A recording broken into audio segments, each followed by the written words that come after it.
Φίλες και φίλοι του Podcast 1919, ξεκινάει μια πολύ όμορφη και ενδιαφέρουσα εκπομπή, γιατί έχουμε κοντά μας τον κύριο Λάζο Ιωαννίδη. Χειροκρότημα μεγάλο. Παραγωγή τρελάθηκε από μέσα. Ευχαριστούμε πάρα πολύ, Λάζο, που είσαι σήμερα μαζί μας. Ευχαριστώ εγώ για την πρόσκληση και νιώθω σαν το σπίτι μου, παιδιά. Είμαστε πολύ ωραία. Ναι, θα έπρεπε να κάνουμε άλλη μια εκπομπή με αυτά που είπαμε πριν. Αλλά θα πιαστούμε τώρα από διάφορα. Είχαμε ετοιμάσει μια σκαλέτα με τη ροή. Μας ήρθαν και άλλα πράγματα από την κουβέντα που κάναμε. Νομίζω πούμε... πάντα οι καλύτερες συζητήσεις πάντως γίνονται εκτός κάμερας. Ναι.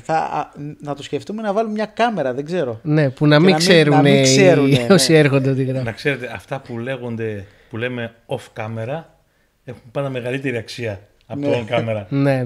Και να πούμε και πώς τον τσακώσαμε. Έκανε τώρα μια παραγωγή πρόσφατα με τον συνεργάστηκες με κάποια από τα μέλη της ορχήστρας μας, τον Χάρη και τον Τάσο.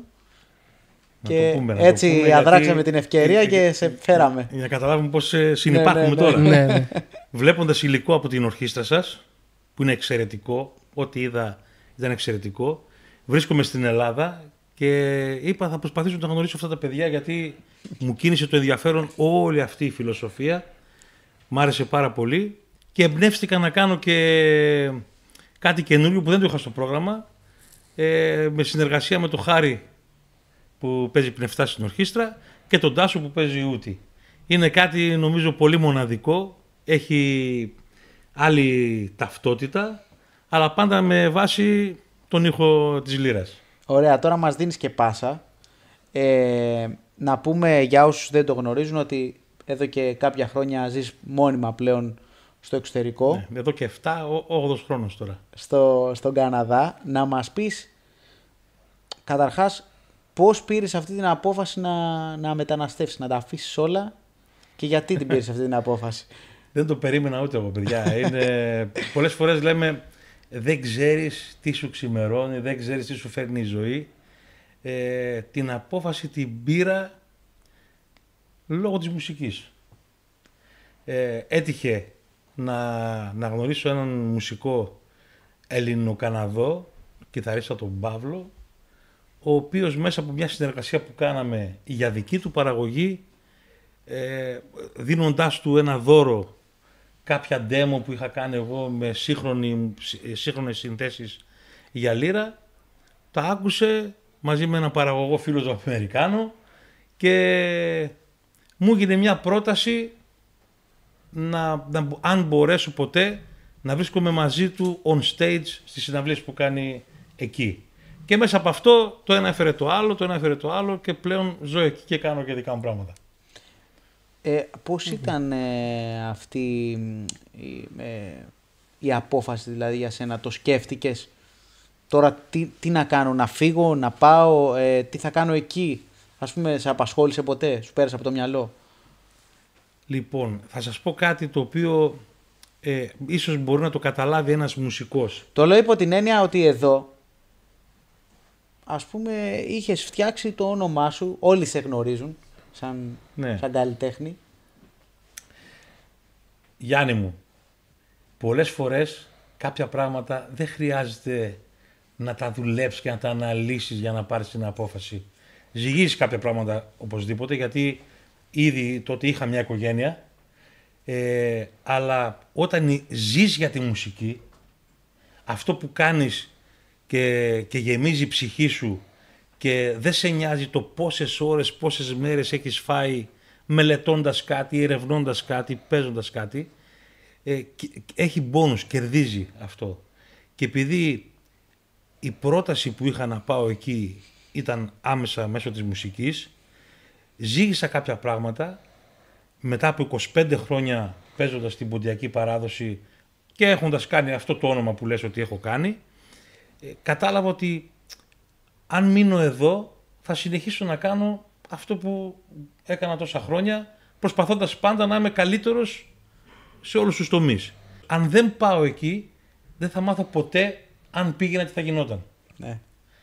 Και αυτά τα πράγματα σκέφτηκα και φυσικά δεν πήγα να μείνω με τη μία εκεί πήγα μία φορά, έμεινα 2 μήνες, έκανα κάποια πράγματα, έκανα κάποιες εμφανίσεις, γύρισα εδώ, έμεινα κάποιους μήνες εδώ, πήγα άλλους 2 μήνες, το είδα το πράγμα, αν έχει ενδιαφέρον, πώς μπορεί να δουλέψει, γιατί είναι και το βιοποριστικό, έτσι. Βέβαια. Και μετά από 1,5 χρόνο αυτό το πήγαινε έλα, είδα ότι έχει προοπτική, έχω τις ευκαιρίες που έχω εκεί, δεν θα μπορούσα να τις έχω από την Ελλάδα και έχω πιθανότητα να κάνω μια πορεία πάνω σε αυτό το κομμάτι που ήθελα να ψαχτώ, όχι για την ποντιακή μουσική, σαν συνθέτης, γράφοντας σύγχρονη μουσική, world music με τη λύρα, είδα ότι έχει ενδιαφέρον και έχω μια πρόταση για την παγκόσμια μουσική. Και βρέθηκα να είμαι εκεί τώρα. Πώς αντιμετωπίζετε η μουσική εκεί? Δηλαδή βλέπεις διαφορά στην νοοτροπία των παραγωγών, των μάνατζερ, ας πούμε, στις δουλειές που πας ή ακόμα και των μουσικών των ίδιων και του κόσμου που παρακολουθεί? Λοιπόν, σε σχέση με εδώ είναι μια πολύ βασική ενότητα, γιατί αυτό που κάνω εκεί δεν είχα την ευκαιρία να το κάνω στην Ελλάδα. Στην Ελλάδα ήμουν ένας πόντιος λιράρης που έκανα την πορεία μου μαζί με τον αδερφό μου στα ποντιακά και δεν υπήρξε χρόνος να φανεί αν έκανα αυτό στην Ελλάδα πώς θα γινόταν αυτή η αντιμετώπιση. Ναι. Οπότε είμαι τυχερός γιατί εκεί είμαι κάτι μοναδικό για αυτούς. Δηλαδή group reggae, group jazz, group από κλασική μουσική, rock, pop, όλες αυτές οι συνυπάρξεις έχουν γίνει. Βλέποντας τη λύρα ένα παραδοσιακό όργανο, ακόμα και αυτοί που δεν το ξέρουν, παίζοντας με αυτόν τον ήχο που έχει μοναδικό ήχο η λύρα μας. Η λύρα μας έχει μια τέτοια δύναμη σαν ήχος που ταυτόχρονα ταξιδεύει το κοινό που βλέπει μια παράσταση στο 2024 αιώνες πριν, σαν ήχος. Βλέποντας το αυτό με μια παραγωγή που έχω φτιάξει εγώ, αυτό που παίζω το ρεπερτόριο, στη σύγχρονη εποχή είναι πρόταση. Και είχα την τύχη να είμαι μοναδικός και να πω ότι έχω μια πρόταση που αν δεν το δείτε από μένα, δεν θα το δείτε από κανέναν άλλον. Ναι.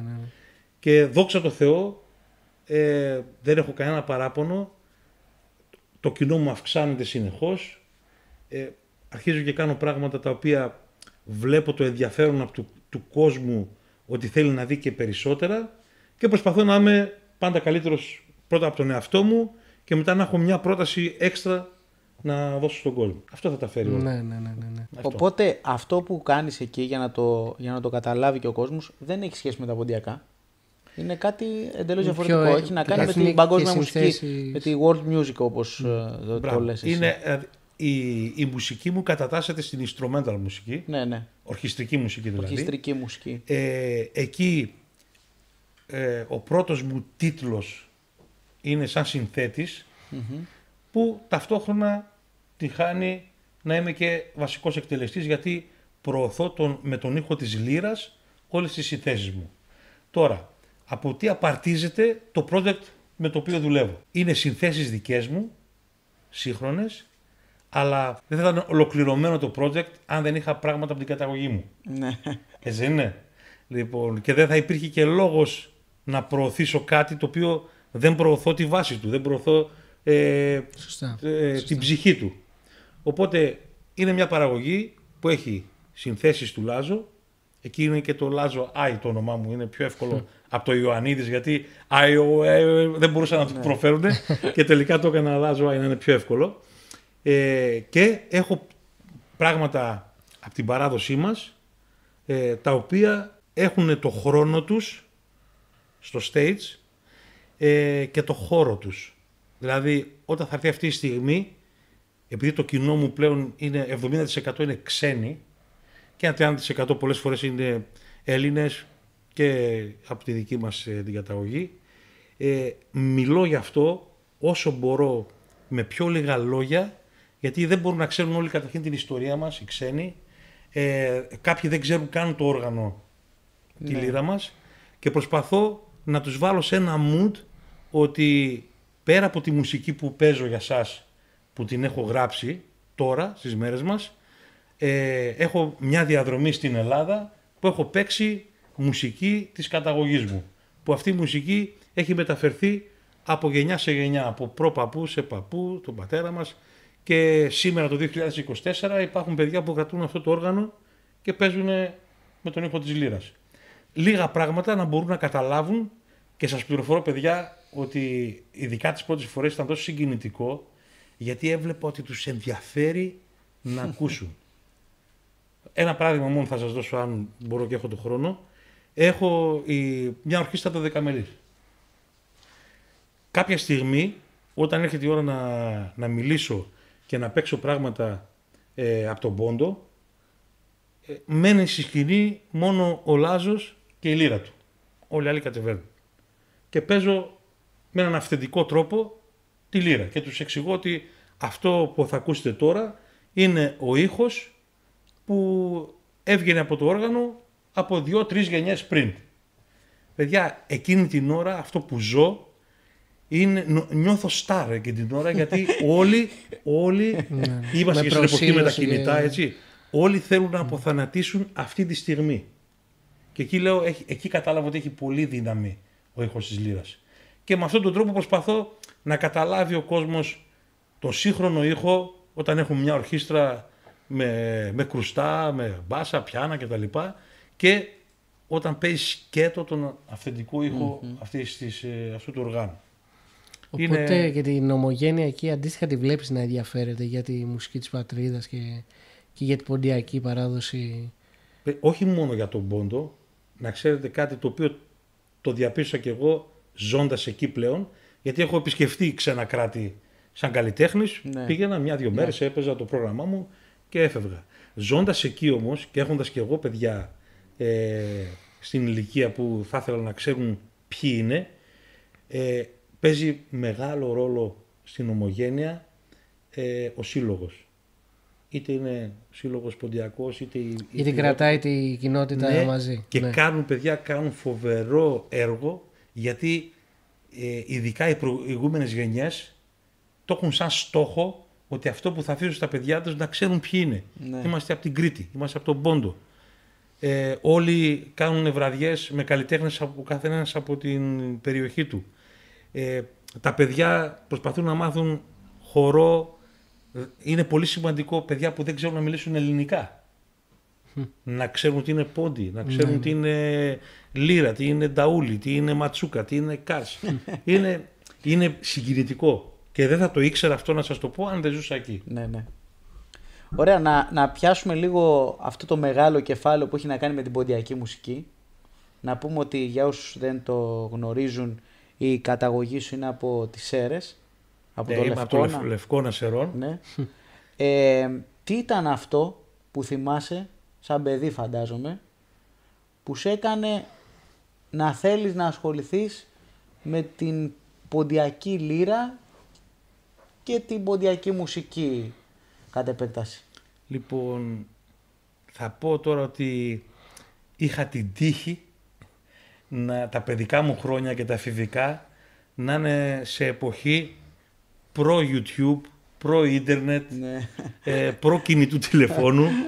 Είμαι τυχερός που έχω ζήσει σε αυτή την εποχή. Είμαι ένα παιδί που ξεκίνησα να ζω τον ποντιακό χώρο στο σύλλογο του χωριού μου σαν χορευτής. Σχετικά ξεκίνησα λίγο μεγάλος να ενδιαφέρομαι, δηλαδή μετά τα 15 άρχισα να θέλω να μάθω για τα ποντιακά. Ξεκίνησα σαν χορευτής στο σύλλογο του Λευκόνα και κάποια στιγμή αντιλήφθηκα ότι πηγαίνοντας μια φορά τη βδομάδα να κάνουμε την πρόβα σαν χορευτικό, εμένα αυτό που μου έμενε πάντα από αυτήν την ώρα ήταν η λύρα. Δηλαδή όταν κάναμε το διάλειμμα, κάναμε 5-10 λεπτά διάλειμμα να ξεκουραστούμε. Και ο λυράρης του χωριού μας που έπαιζε μόνος του κάποιους σκοπούς, ήθελα να τον ακούω, χωρίς να καταλαβαίνω τι ακούω. Δεν καταλάβαινα ποιους σκοπούς έπαιζε. Ναι. Και κατάλαβα ότι αυτό το πράγμα με κερδίζει εμένα σιγά σιγά. Μέχρι που κάποια στιγμή είπα ότι θέλω και εγώ να παίξω. Μου πήρε ο πατέρας μου μια λύρα και δεν ξέρω πώς θα ακουστεί σε εσάς, την κούρδισα μόνος μου, χωρίς να ξέρω. Από τον ήχο, από το αυτή, πήρα τη λίρα και την κούρδισα σωστά. Σου είχε μείνει από το... Αυτά τα λεπτά, αυτά τα δευτερόλεπτα μου έχουν μείνει λες και ήταν χθες. Ναι. Πήρα τη λίρα και ήταν λίγο ξεκούρδιστη. Αυτό πόσο χρονών ήσουν όταν? Ήμουνα 15 περίπου. 15 χρονών. Και την κούρδισα μόνος μου. Δηλαδή ήταν κάτι σαν θαύμα. Δεν περίμενα να το κάνω εγώ. Αλλά έγινε τόσο αυθόρμητα. Πήρα τη λίρα και αυτό δεν ακούγεται καλά. Εδώ είναι σωστά, εδώ είναι σωστά και ήταν κουρδισμένη λίρα. Και μετά σιγά σιγά ξεκίνησα να κάνω κάποια μαθήματα στον παππού που έπαιζε στο χορευτικό. Ό,τι μπορούσε να μου δείξει, μου δείξε. Και μετά πήγα και σε άλλο και σε άλλο και σιγά σιγά προσπάθησα να κάνω τη δική μου ταυτότητα. Ξέρεις τι μου έρχεται τώρα, μια ερώτηση που ο Χάρης θα ταυτιστεί μαζί μου, γιατί μας την έχουν κάνει πολλές φορές στο πανεπιστήμιο. Είμαστε συμφοιτητές με τον Χάρη, επειδή μάλλον δεν το γνωρίζεις. Μας έχουν κάνει μια ερώτηση, την κάνει ο Λιάβας η ερώτηση. Και μιας και έχεις εμπειρία πλέον από μια μουσική που ξεφεύγει των ορίων της ποντιακής, τι έχεις να πεις για τις παρτιτούρες, πόσο σημαντικές είναι οι παρτιτούρες και αν μπορεί όλη αυτή η λογική να υπερτερήσει, να υπερισχύσει έναντι της προφορικής παράδοσης. Μιλάμε για... η ερώτηση είναι αναφορικά με τη δική μας μουσική παρτιτούρα. Ναι. Είναι ένα λεπτό θέμα αυτό που έχω άποψη. Έχω άποψη γιατί για πολλά χρόνια έκανα και εγώ αυτή τη δουλειά. Δίδασκα τη λύρα και χρησιμοποιούσα και εγώ παρτιτούρες. Αλλά κάνοντας αυτό το πράγμα συνεχόμενα πάντα έρχεται κάτι καινούριο, κάτι που αναιρεί κάτι που εξελίσσει κάτι και πάνω σε αυτό το θέμα είμαι 50-50. Δηλαδή η παρτιτούρα είναι πολύ καλό μέσο επικοινωνίας. Είμαστε στην εποχή που δεν μπορείς να δείξεις ένα παιδί πάτα εδώ που είναι το πρώτο δάχτυλο, κοίτα τι κάνω εγώ και κάνει και εσύ. Δεν είναι τρόπος ο βιωματικός τρόπος, ας πούμε. Ωραία. Πρέπει να έχει μουσικές γνώσεις βασικές οποιοσδήποτε ασχολείται με οποιοδήποτε μουσικό όργανο.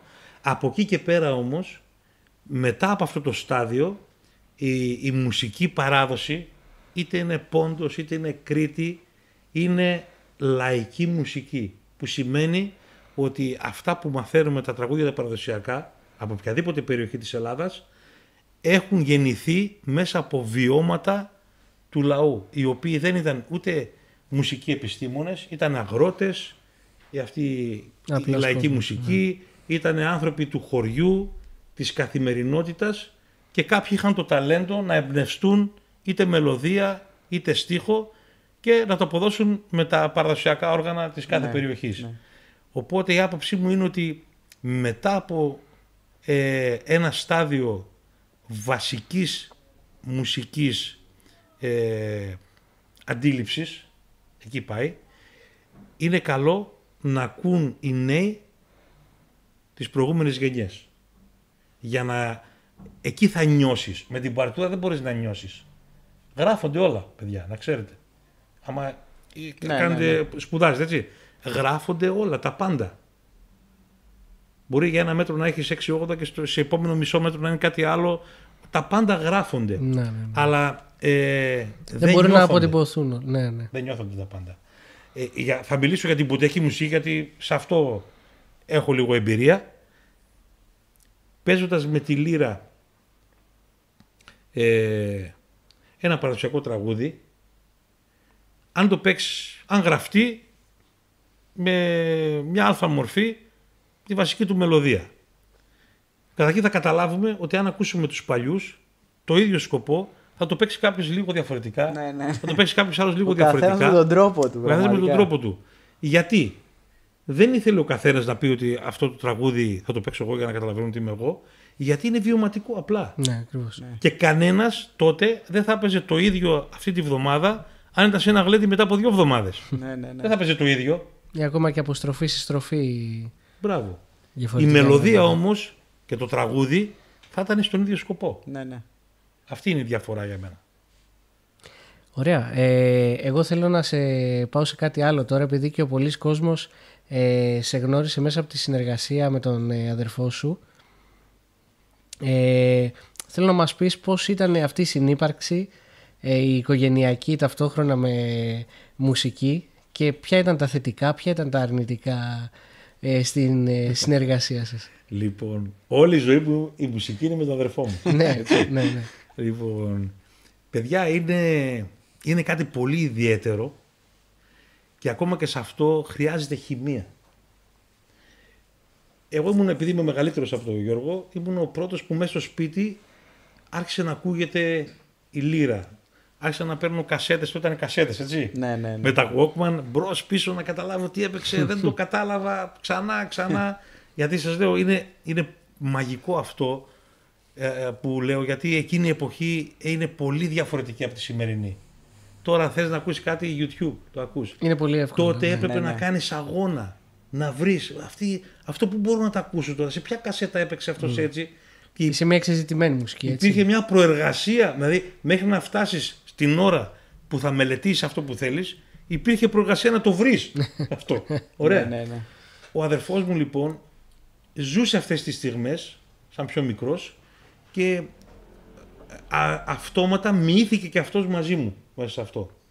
Τώρα εγώ, επειδή φωνητικά ποτέ δεν μπορούσα να τραγουδήσω και μου λέγανε τότε οι παλιοί, Λάζο πουλί, πότε θα παίζεις να τραγουδάς κιόλα.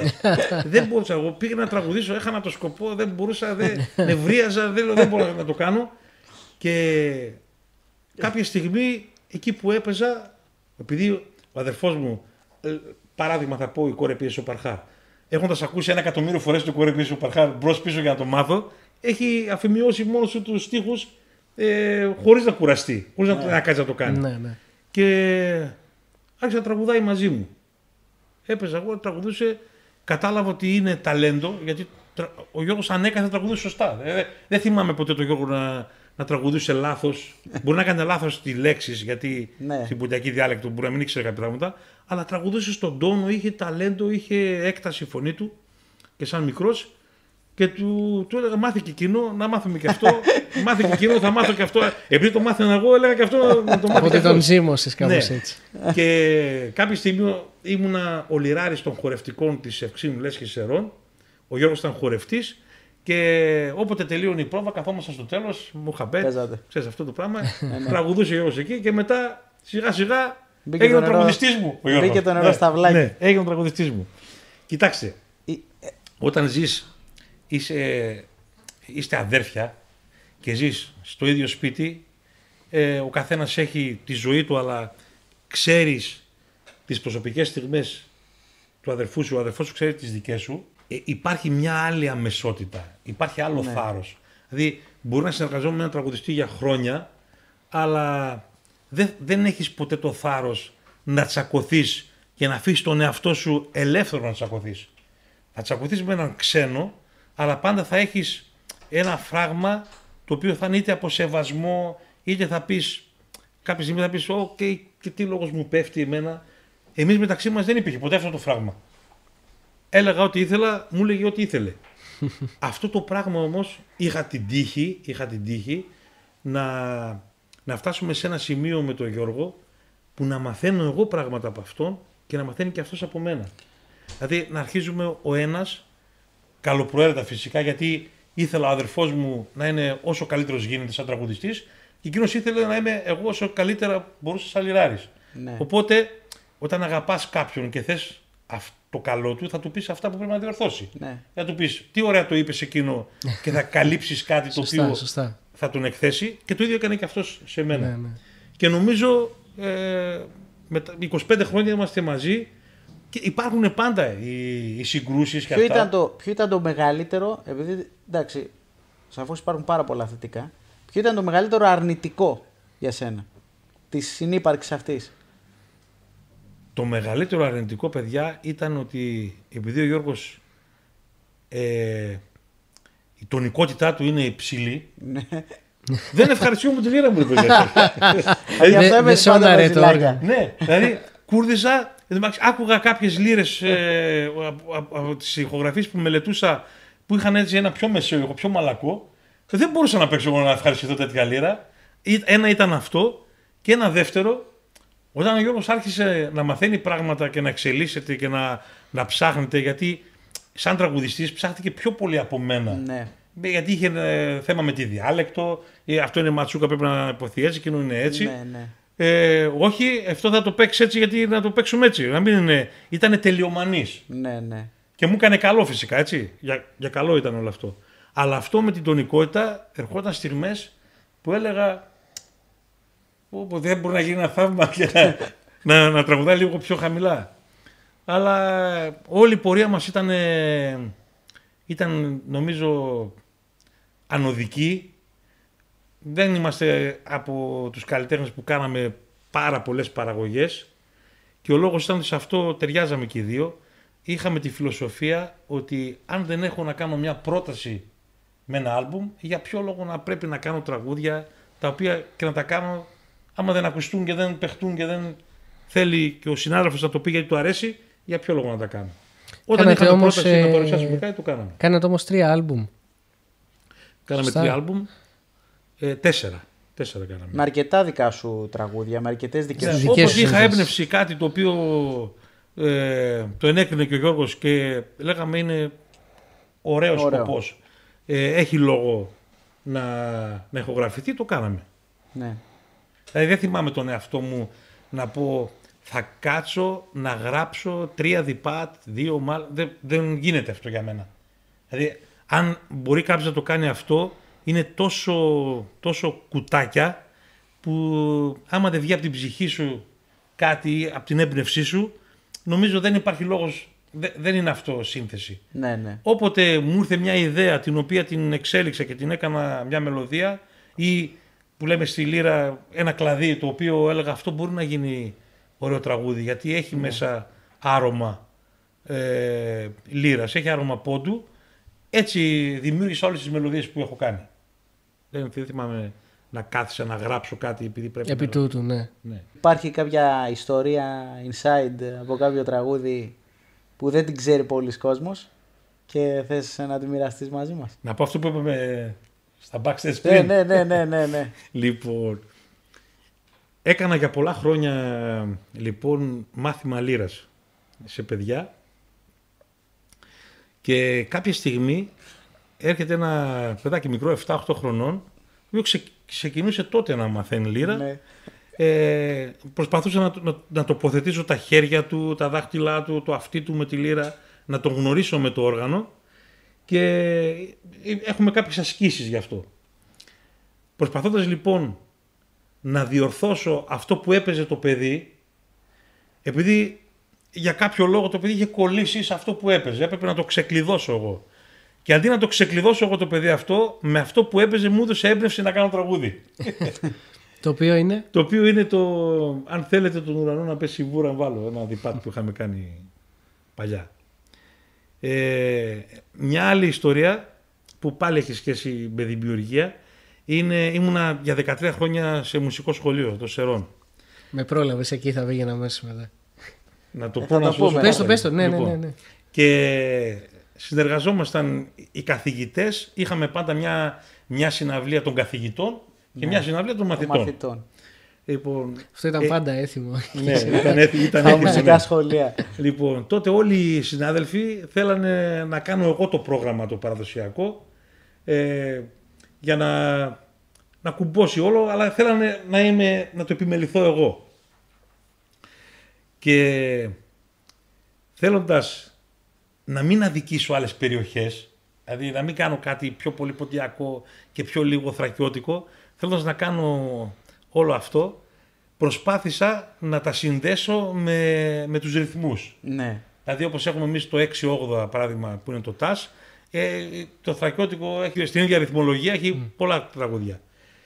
Και προσπαθώντας να παίξω με τη λύρα, δηλαδή τα έπαιζα όλα εγώ για να καταλάβουν από πού θα πάμε πού. Προσπαθώντας να παίξω νομίζω το Ελενοχορταρούδια πρέπει να ήταν αυτό.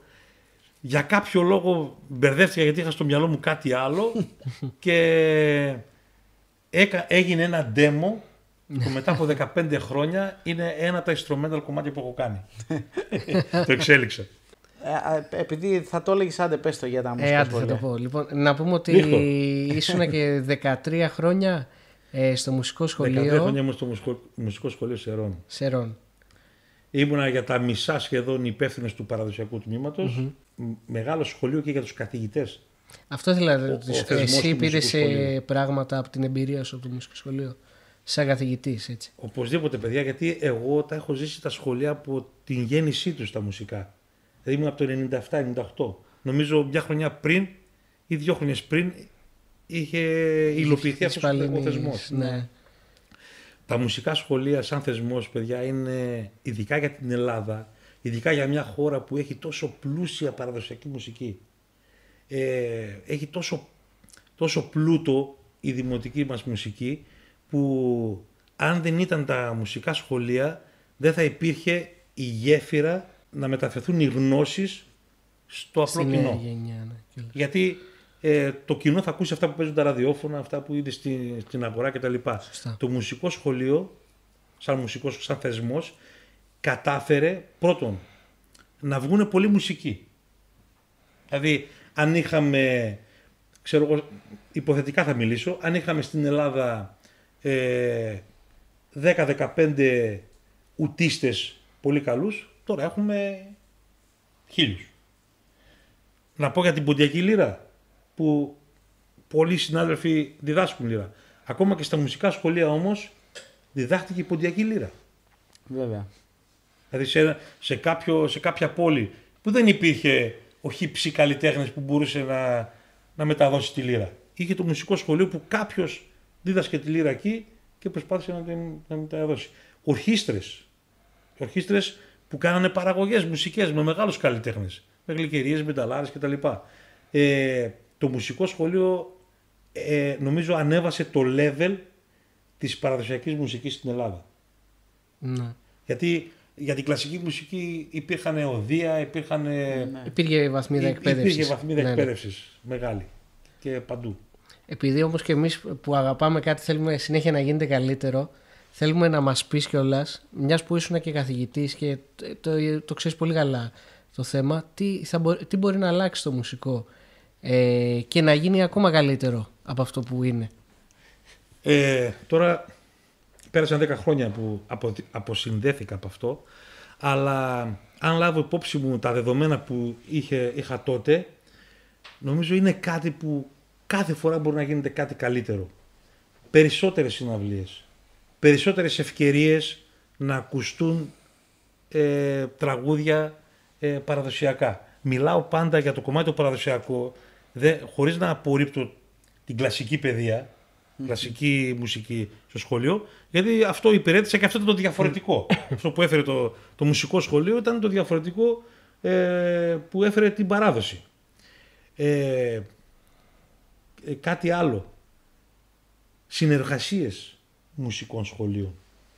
Δηλαδή βλέπουμε ότι συνεργάστηκε η ορχήστρα της ΣΕΡΤ συνοδεύοντας τον τάδε διάσημο τενόρο. Ωραία. Γιατί να μην συνεργαστεί η ορχήστρα του Μουσικού Σχολείου Αθηνών, δεν ξέρω ποιο ακριβώς είναι εδώ κοντά στην περιοχή μας, συνοδεύοντας 5 παραδοσιακούς τραγουδιστές από κάθε περιοχή της Ελλάδας, του Πόντου, της Κρήτης κτλ. Τέτοια πράγματα νομίζω έχουν μόνο να δώσουν.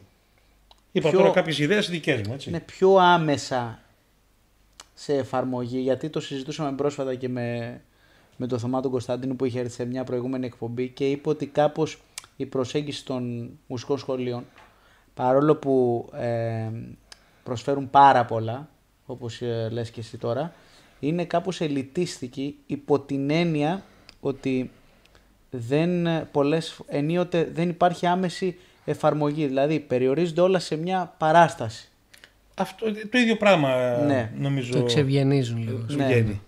Γιατί, παιδιά, η μουσική, η τέχνη της μουσικής, αν δεν ακουστεί, Όλα τα υπόλοιπα είναι θεωρίες. Ναι. Τη μουσική πρέπει να την ακούσουμε. Άρα τα μουσικά σχολεία πρέπει να κάνουν πράγματα τα οποία θα ακουστούν. Ναι.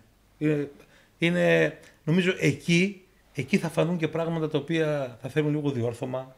Εκεί θα φανούν και κάποιες νέες προτάσεις. Όταν βλέπεις κάτι που γίνεται πράξη, αυτό σου δίνει την εξέλιξή του, σου δείχνει τα κενά του που πρέπει να διορθώσεις, γιατί γίνεται πράξη. Αν δεν κάνεις πράξη, τα λόγια, παιδιά, μένουν στα λόγια. Ωραία, τώρα που ζεις στο εξωτερικό και βλέπεις, φαντάζομαι και εκεί νέα παιδιά που ασχολούνται με τη μουσική, πιστεύεις ότι σε όλο αυτό, επειδή μιλάμε για δημόσια σχολεία στην πραγματικότητα, Ναι. πρέπει να αλλάξει κάτι στη λογική που αντιμετωπίζει το κράτος, το ίδιο το σχολείο και συγκεκριμένα το ίδιο το μουσικό σχολείο? Καλά, αυτό το λέμε τώρα χρόνια, έτσι. Ναι. Θυμάμαι τότε και την εποχή των καθηγητών, θέλαμε το κράτος να δώσει περισσότερο φως πάνω σε αυτό. Το να δημιουργηθεί ένας θεσμός που θα πρεσβεύει την παράδοση κτλ. Οκ, γίνεται.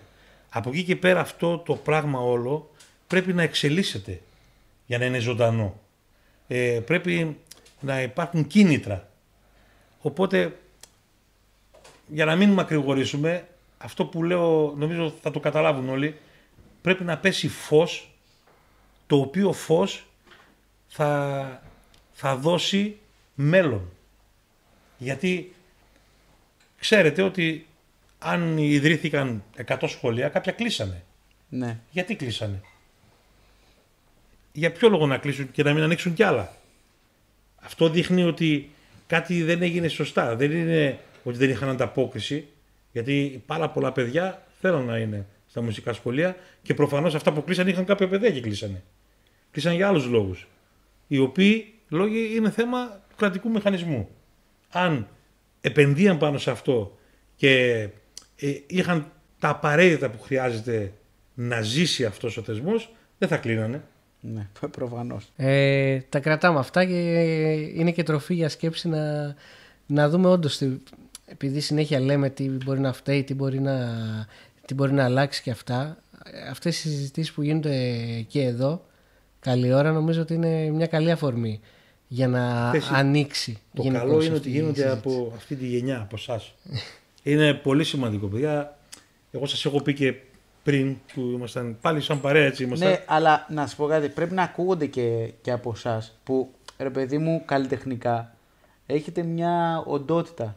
Δηλαδή, ο κόσμος, έχετε κερδίσει το σεβασμό του κόσμου. Και όχι μόνο σαν άνθρωποι, εγώ θα πω και καλλιτεχνικά.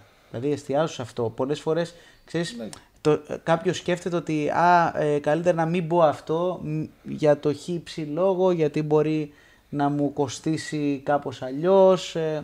Τέλος πάντων, υπάρχουν άλλες σκοπιμότητες. Καταλαβαίνεις. Από τη στιγμή που ασχολούμαστε με τη μουσική επαγγελματικά, γιατί όταν πληρώνεσαι από κάτι είναι επαγγελματισμός, έτσι δεν είναι? Θα εκτεθείς, μπορεί να πεις και κάτι που θα είναι λάθος.